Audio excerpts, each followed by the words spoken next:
नमस्कार दोस्तों। Read psycho की टेस्ट सीरीज चल रही थी जिसका अगला वीडियो है। देखिए आज की वीडियो का पहला प्रश्न, जंक ईमेल को कहते हैं। तो जंक ईमेल को स्पैम के नाम से जाना जाता है। अगले प्रश्न की बात कर लेते हैं। वर्ल्ड वाइड वेब WWW का आविष्कारक माना जाता है। तो टिम बर्नर्स-ली को माना जाता है। अगले प्रश्न की बात करें कि टोपोलॉजी कितने प्रकार की होती है। तो टोपोलॉजी के 5 प्रकार होते हैं। किस टोपोलॉजी को पॉइंट टू पॉइंट नेटवर्क भी कहा जाता है। तो किसको कहते हैं point two point network. Mesh topology को पॉइंट टू पॉइंट नेटवर्क कहा जाता है। किस टोपोलॉजी को पॉइंट टू पॉइंट नेटवर्क कहते हैं। तो मेश टोपोलॉजी को पॉइंट टू पॉइंट नेटवर्क कहा जाता है। अगले प्रश्न की बात करें कि निम्न में से टोपोलॉजी नहीं है। देखिए रिंग टोपोलॉजी है, बस टोपोलॉजी है, स्टार टोपोलॉजी है, बैंड है, वो टोपोलॉजी नहीं है। अगले प्रश्न की बात करें आईसीटी से क्या अभिप्राय है।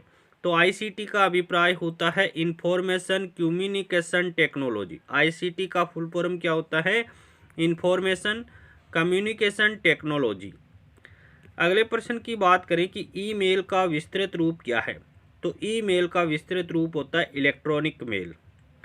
अगला प्रश्न देखते हैं, टर्मिनेटर का क्या काम होता है।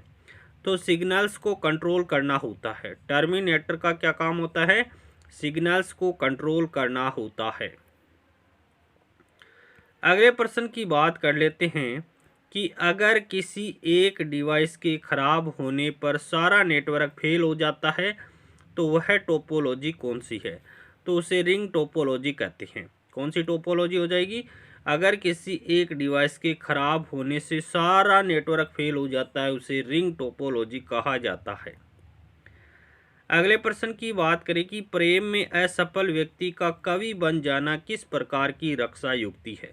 तो ये शोधन होता है। प्रेम में असफल व्यक्ति का कवि बन जाना किस प्रकार की रक्षा युक्ति है, तो शोधन कहलाती है। अगले प्रश्न की बात करें कि सर्वोत्तम मनोरचना या रक्षात्मक युक्ति है। तो शोधन है वो सर्वोत्तम मनोरचना या रक्षात्मक युक्ति है। शोधन के अन्य नाम कौन कौन से हैं, इसे मार्गांतरीकरण भी कहते हैं, उदात्तीकरण भी कहते हैं, शुद्धिकरण भी कहते हैं, परिशोधन भी कहते हैं, उन्नयन भी कहा जाता है। अगले प्रश्न की बात करें कि सुमेलित कीजिए। देखिए विश्व बनाम अविश्वास ये होती है 0 से 2 वर्ष। विश्वास बनाम अविश्वास 0 से 2 वर्ष होती है। स्वतंत्रता बनाम संदेह 3 से 5 वर्ष। स्वतंत्रता बनाम संदेह 3 से 4 वर्ष। परिश्रम बनाम हीनता 7 से 12 वर्ष। परिश्रम बनाम हीनता 7 से 12 वर्ष। और सहभ्रांति 13 से 18 वर्ष। डायरेक्टली आंसर लगा दिया है 2, 1, 4, 3। अगले प्रश्न की बात कर लेते हैं कि आत्मकथा विधि के प्रवर्तक कौन है। तो आत्मकथा विधि के प्रवर्तक विलियम वुंट और टीचनर है। आत्मकथा विधि के प्रवर्तक कौन है, विलियम वुंट और टीचनर है। आत्मकथा विधि के अन्य नाम क्या है, इसे अंतर्दर्शन विधि भी कहते हैं, आत्मनिरीक्षण विधि भी कहा जाता है। अगले प्रश्न की बात करें कि 6 से 11 वर्ष की आयु के लिए अधिगम है। तो ज्ञान निर्माण की सक्रिय प्रक्रिया 6 से 11 वर्ष की आयु के लिए अधिगम है, ज्ञान निर्माण की सक्रिय प्रक्रिया। अगला प्रश्न देखिए, जब एक अध्यापक छात्र को सफलता का एहसास कराता है तो वह उपयोग कर रहा है, प्रभाव के नियम का उपयोग कर रहा है। जब एक अध्यापक छात्र को सफलता का एहसास कराता है तो वह उपयोग कर रहा है किस नियम का, प्रभाव के नियम का उपयोग कर रहा है। अगले प्रश्न की बात करें, कक्षा कक्ष शिक्षण होना चाहिए। तो संवाद मूलक होना चाहिए। कक्षा कक्ष शिक्षण कैसा होना चाहिए, संवाद मूलक होना चाहिए। अगले प्रश्न की बात करें कि किसकी पुस्तक में किशोरावस्था एक नया जन्म है छपा था।